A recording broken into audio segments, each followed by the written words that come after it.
Hi, everybody. Thanks for joining me today in the Locher Room. I'm Alan Locher. I'm really excited to catch up with Alexandra Chando, who many of you will remember from her role as Maddie Coleman on As the World Turns and her dual roles on ABC Family's The Lying Game. But today we're celebrating a brand new milestone in her career, her feature film directorial debut with The Eighth Day, a gripping crime thriller that premieres in theaters and on video on demand.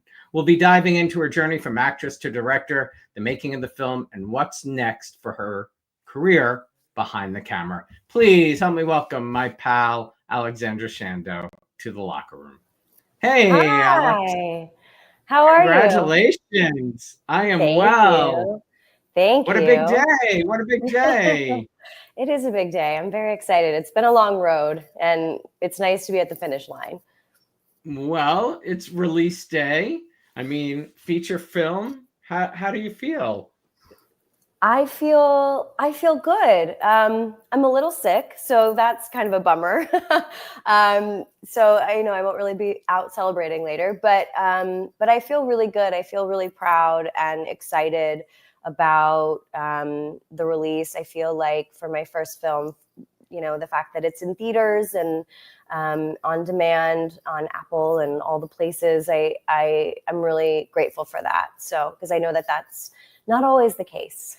It is not always the case. And to actually say my film is in theaters is pretty amazing. And you just told me backstage it's in a theater, the Kent Theater in Midwood, where As the World Turns used to tape. Yeah, so it's such a full circle moment. I was looking up the theaters and I was like, Kent Theater, where is that? And it said Midwood, Brooklyn. And I was like, okay.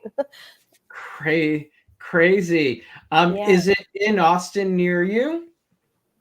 We are not showing in Austin, unfortunately. Bummer. I know.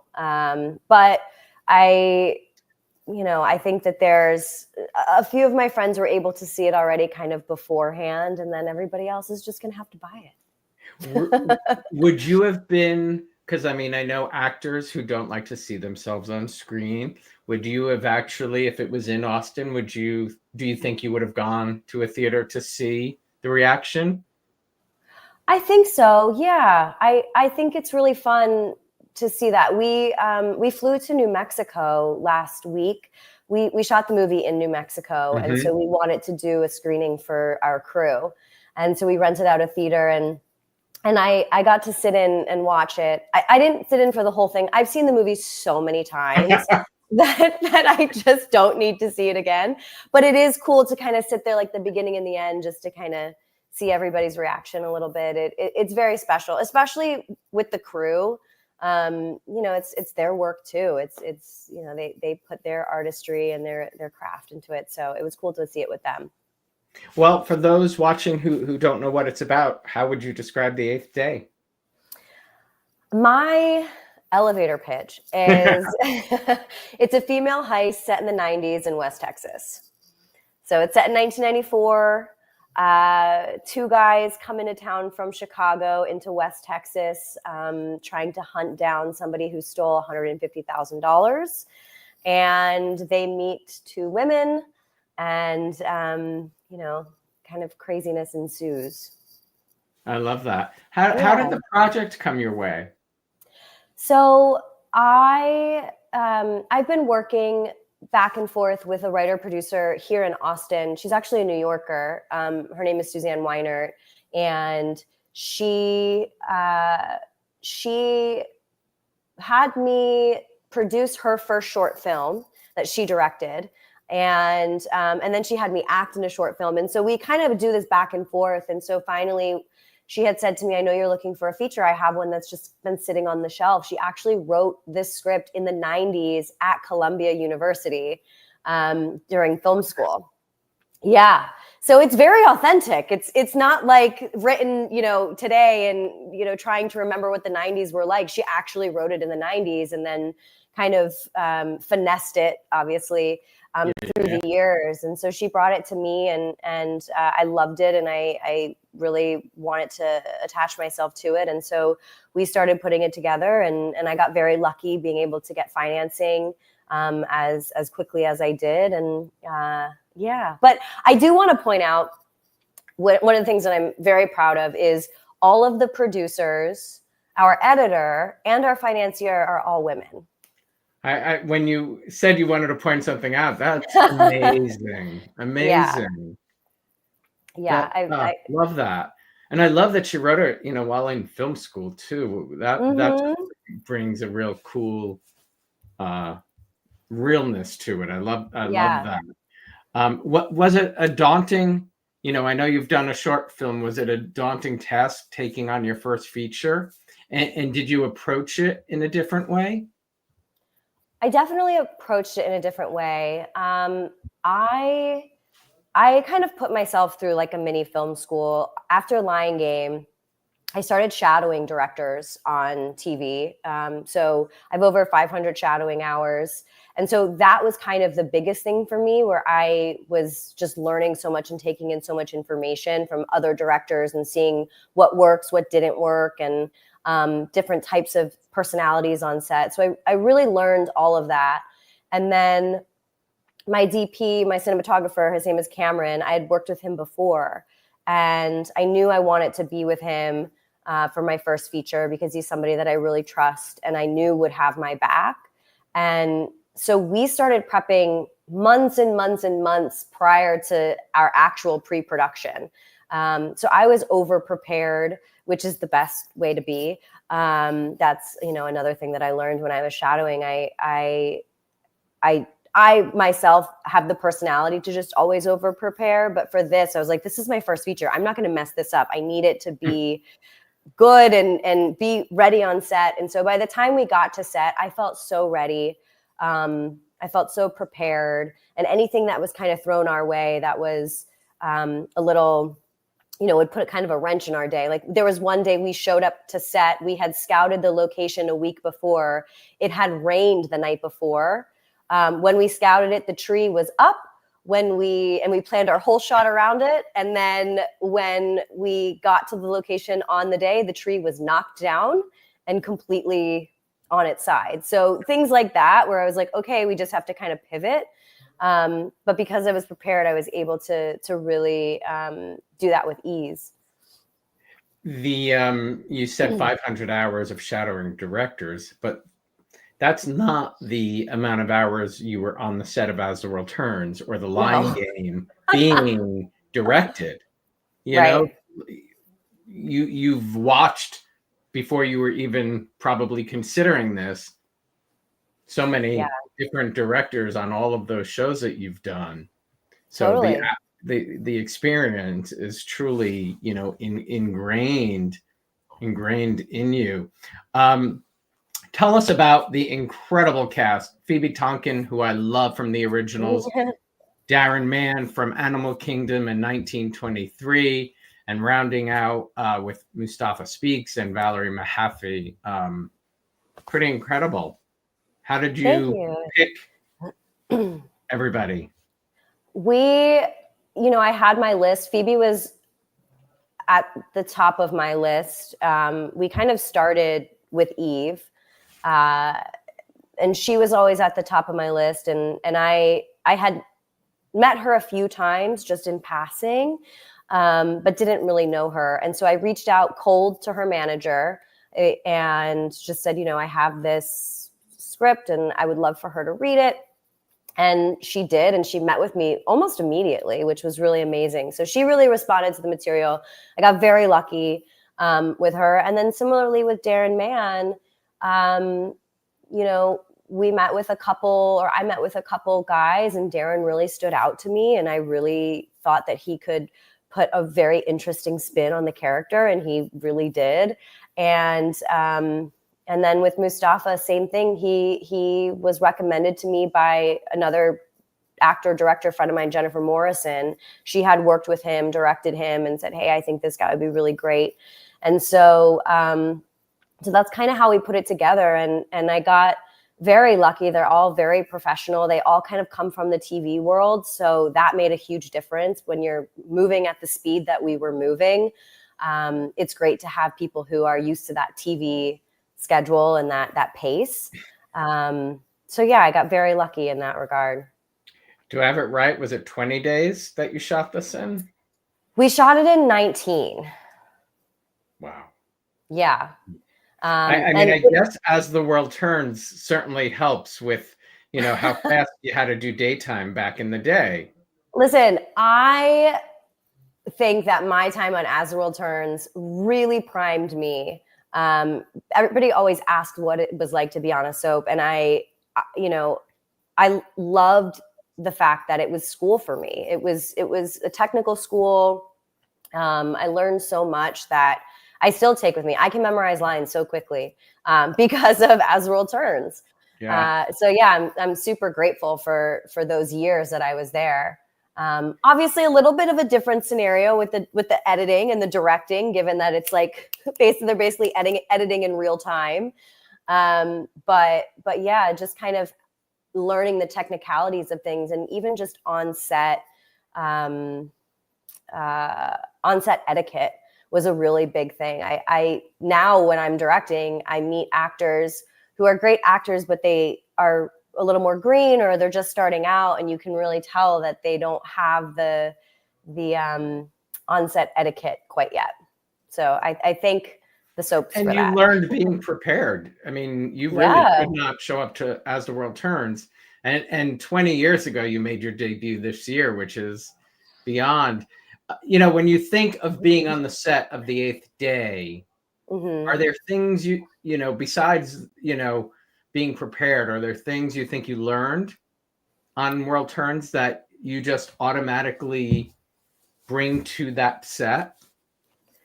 I mean, I think I've learned a lot through the years that I've kind of pulled from like every job that I've had. Specifically, I don't know if I can think of an I'm sure answer. it's just in your blood too, because Yeah. I mean, also, Alan, I did As the World Turns, I was 19. So I feel like, and you just said 20 years ago, which is crazy. I remember it like it was yesterday.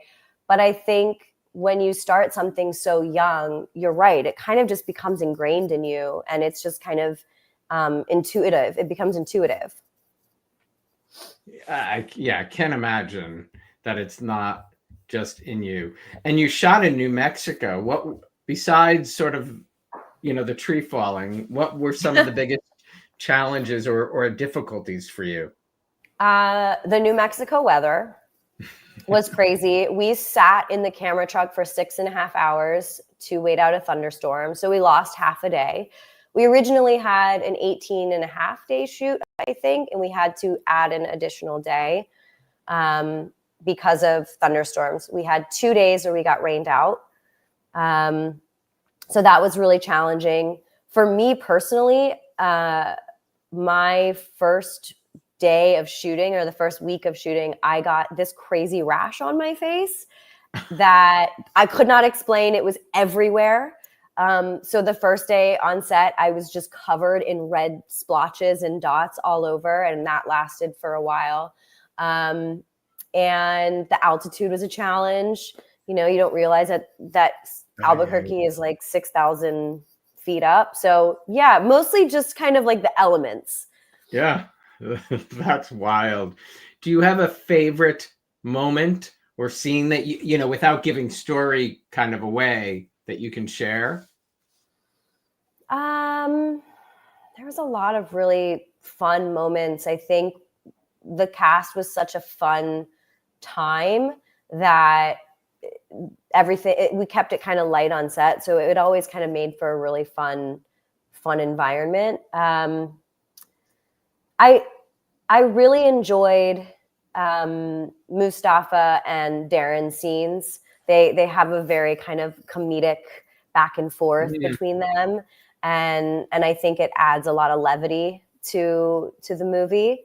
And it was really great to see Valerie Mahaffey work. She's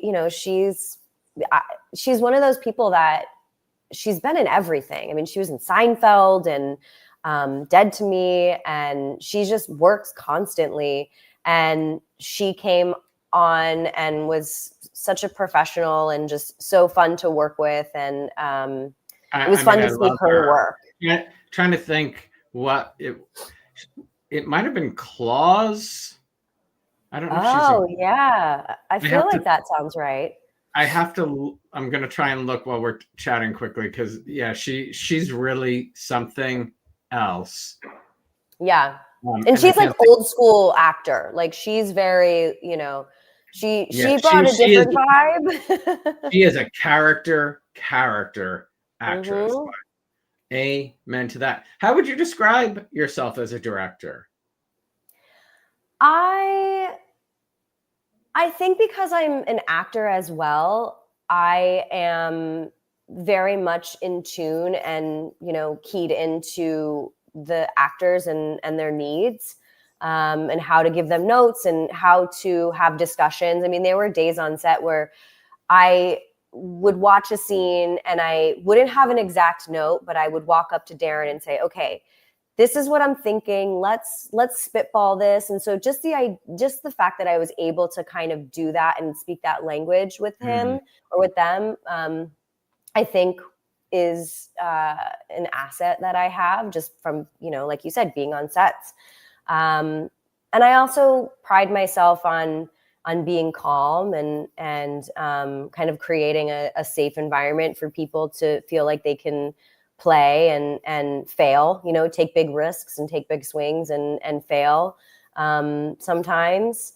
Yeah. At this stage, do you prefer one more than the other?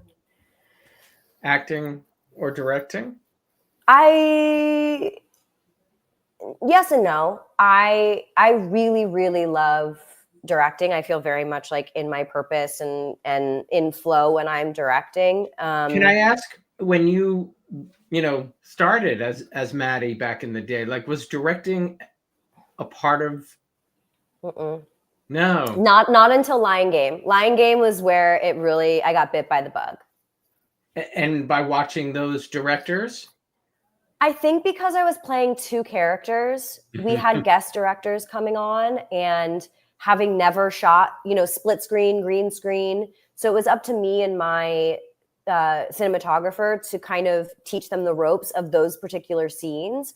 And so as I was doing that, I was like, wait a minute, I know what I'm doing. I can do this. And also just thinking in the mindset of a producer and a director of like, okay, how can we make our day? How do we make this go faster? What can I do to block this scene so it like takes away a shot?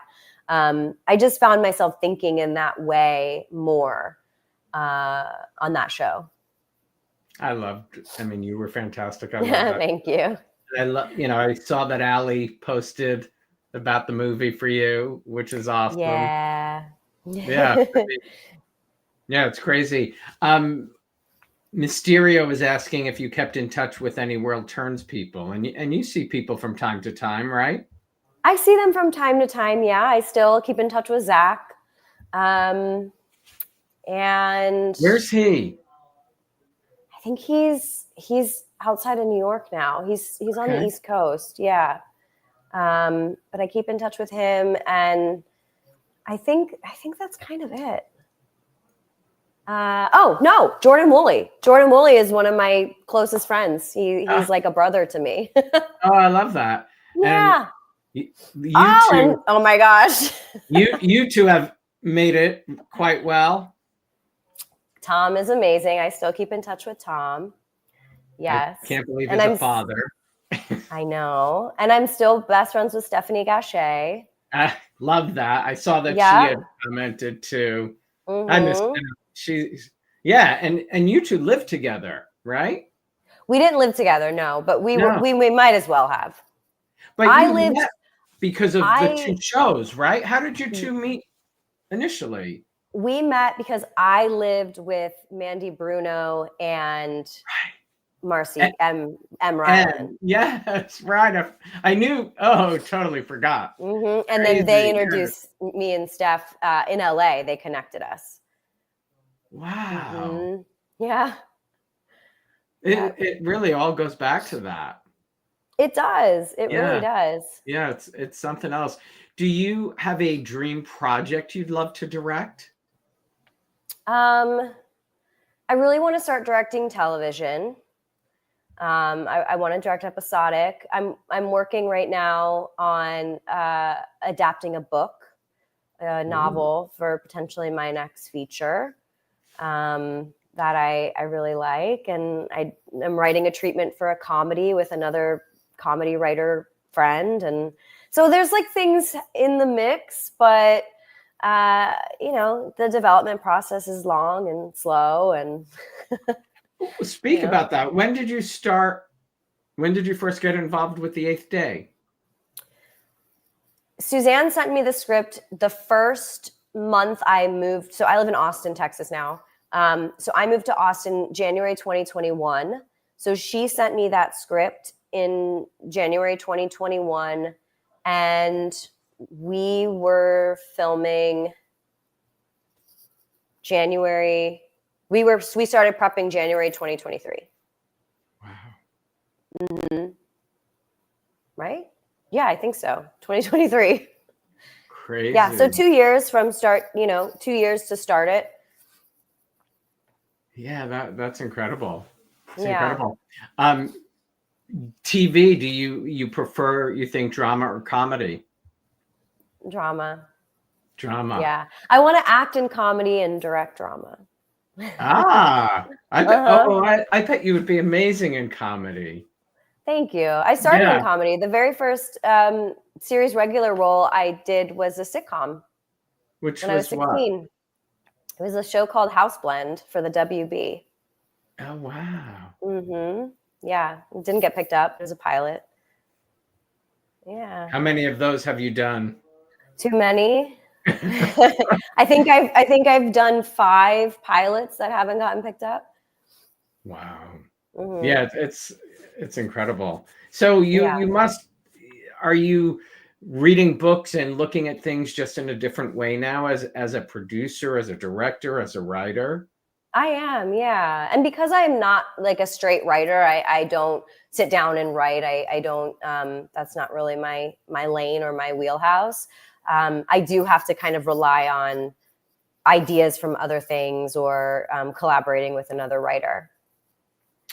Do you watch a lot of, streaming and TV? So Yes. when you are watching something, are you now like always making sure you look who that director was? I don't know if I look who the director is, but sometimes it depends, but I definitely watch it through a different lens. I watch everything through the lens of like, ooh, I liked that shot, or ooh, that was really interesting. It's kind of hard to turn that part of my brain off now. What are you enjoying right now? What would you recommend to people who are, after they watch The Eighth Day tonight, where they can go and watch something else? I really loved Paradise. I thought Paradise was great. Did you watch that? Everyone keeps, and I love him. I just haven't gotten, I watch a lot of TV as well. But there hasn't been one person who has not said that show is fantastic. Yeah, that's the one that I like really, really kind of plugged into. And I don't even really know what it's about, but it's seriously what every person. Well, when they were promoting it, they couldn't really talk about it because it's one of those shows that like you can't say anything about it or people will know what it's about and it'll give too much away. So that's probably why you have no idea what it's about. Yeah, I really have none. Just that Sterling K. Brown is in it. Yes, and it's Dan Fogelman who did This Is Us. Yeah. Absolutely. Yeah. So great to see you. Congratulations. Thank you. So excited for you. Tell everybody it's in theaters, video on demand, Apple TV Plus. Any other streaming? Is it on all of them? So it's on everywhere you can get your on demand. So it's Apple, Amazon, Fandango, Spectrum, Google Play, all of those, and then it's in some select theaters around the country. And then I think in a couple months we'll end up on streaming. But yeah, that's everywhere you can get on demand. Theaters. I just wanted to read you what Diane said. Alex is so talented. Loved her on As the World Turns, and my nieces loved her on Lion Game and Vampire Diaries too. Thank you. That's very sweet. I appreciate it. What was your favorite? What was Lion Game? I mean, I would assume playing those two roles. Lion Game was a favorite because of the two roles and the challenge that it brought, but also because the time of my life was unmatched. It was just an incredible 2 years. So that, but then also I did a pilot a couple of years ago for NBC. Nobody got to see because it didn't get picked up. But it was a Mike Daniels show called Adam and Eva, and I played Eva. And it was a romantic comedy, and it was one of my second favorite experience to date. And is Lion Game what introduced you to Austin? Yes. Yeah, that's what I thought so. Yeah, I remember. Yeah. And that had a great cast. We had a really great group of people, and I keep in touch with almost all of them. We're all in each other's text messages and everything. And actually, Ali Gonino moved here now, so she finally followed me to Austin. That's awesome. That's awesome. Yeah. Well, I hope everybody goes and either to the theater or on demand today. Congratulations, Alex. Please, anytime. Thank you. I appreciate you, Alan. Good Feel to see better. you. Yeah, Thank you. Always good to see you. Feel better. Bye. Bye. Thanks, everybody, for joining us on this Friday afternoon.